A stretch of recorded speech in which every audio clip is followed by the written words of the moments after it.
महात्मा बुद्ध से जुड़ी बहुत सारी ऐसी कहानियां हैं जो हमें प्रेरणा देती है, जो हमें मोटिवेशन देती है। कई बार ऐसा होता है कि हमारा मन हमारी नहीं सुनता है, हमारे वश में नहीं होता है। ऐसे में महात्मा बुद्ध की यह कहानी बताती है कि मन को वश में करने के लिए आप क्या कर सकते हैं। इस कहानी के पीछे एक संदेश छुपा हुआ है। यदि आप इस संदेश को समझ जाते हैं तो आप अपने मन को काबू में कर सकते हैं। तो एक बार महात्मा बुद्ध किसी नगर से गुजर रहे थे। अचानक बुद्ध की नज़र एक कपड़े के व्यापारी पर पड़ी।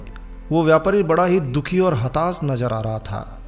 बुद्ध कुछ आगे आए और आगे बढ़कर उस व्यापारी के पास गए और उस व्यापारी से पूछा, भंते, तुम इतना उदास क्यों हो? अगर तुम्हें कुछ चिंता है तो मुझे अपने चिंता के बारे में बताओ, अपने चिंता का सब्जेक्ट बताओ, अपने चिंता का विषय बताओ। हो सकता है कि मैं तुम्हारी कुछ मदद ही कर दूं। कपड़े के व्यापारी ने बुद्ध को पहचाना और बुद्ध को प्रणाम किया।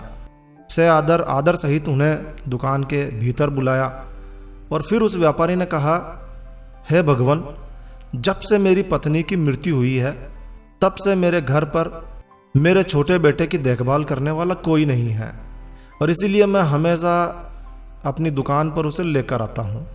लेकिन मेरी दुकान पर आने वाले हर ग्राहक की पगड़ी को वो उछाल कर फेंक देता है।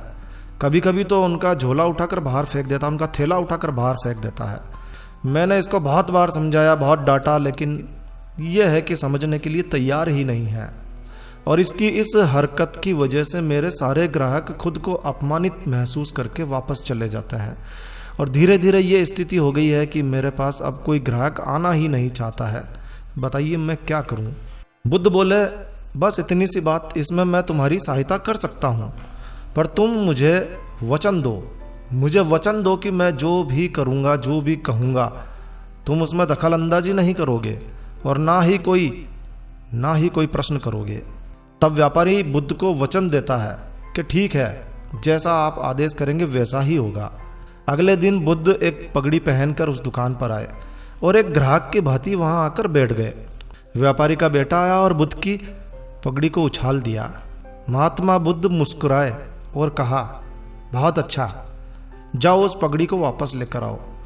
वह बच्चा दौड़कर गया और उस पगड़ी को लाकर बुद्ध को दे दी। अगले दिन बुद्ध एक कुल्हाड़ी और एक लकड़ी लेकर आए। उस लड़के ने फिर से उनकी पगड़ी को उछाल दिया। बुद्ध ने उस लड़के को कुल्हाड़ी और लकड़ी हाथ में दी और कहा, जाओ इस लकड़ी को काटो। व्यापारी को थोड़ा डर सा लग रहा था कि कहीं उसके बेटे को चोट ना लग जाए, लेकिन उसको अपना वचन भी याद था। 7 दिनों तक महात्मा बुद्ध कोई ना कोई नया काम लेकर आते और उस लड़के से करवाते। शीघ्र ही वो लड़का भूल गया कि उसको किसी की पगड़ी उछालनी है। व्यापारी बहुत खुश हुआ। उसने बुद्ध को धन्यवाद दिया। मुझे पता है कि इस कहानी का और मन के वश में करने का कोई विशेष संबंध नहीं है, लेकिन इससे पहले कि आप अपने दिमाग को कुछ तर्क दें, हमें कुछ कमेंट करें, हम आगे बढ़ते हैं। तो इस तर्क को समझ लीजिए कि अगर हम अपने मन को अपने हिसाब से काम नहीं करवाएंगे तो मन अपने हिसाब से काम करेगा। जी हाँ, मन वश में हो सकता है यदि मन को हम अपने अनुसार चलाएं। मन 2 तरीकों से काम करता है, एक अपने हिसाब से काम करता है, दूसरा जब हम मन को कमांड देते हैं और अपने हिसाब से काम करवाते हैं। बुद्ध से मिलने से पहले उस लड़के का मन और दिमाग अपने हिसाब से अनियंत्रित रूप से काम कर रहा था, लेकिन बुद्ध ने उस लड़के को एक दिशा दी, उस लड़के को कमांड दी और उस लड़के से दूसरे काम करवाए और धीरे धीरे उसकी आदत ही बदल गई और उसका मन समझ गया कि अब मैं अनियंत्रित होकर काम नहीं कर सकता। दोस्तों, ज़िंदगी में हमारे साथ भी कई बार ऐसा ही होता है जब हम हमारे मन पर कंट्रोल नहीं कर पाते हैं। ऐसे में ज़रूरत है कि हम अपने मन को वश में करने के लिए उसे बार बार कमांड दें, वो काम कराने के लिए कहें जो हम कराना चाहते हैं, और जिन कामों से हम दूर रहना चाहते हैं उन कामों से हम आसानी से दूर रह सकते हैं। तो ये थी महात्मा बुद्ध की एक छोटी सी कहानी जो हमें सिखाती है कि आप अपने मन को किस तरह से वश में कर सकते हैं। आशा है ये वीडियो आपके लिए काफ़ी उपयोगी साबित होगा।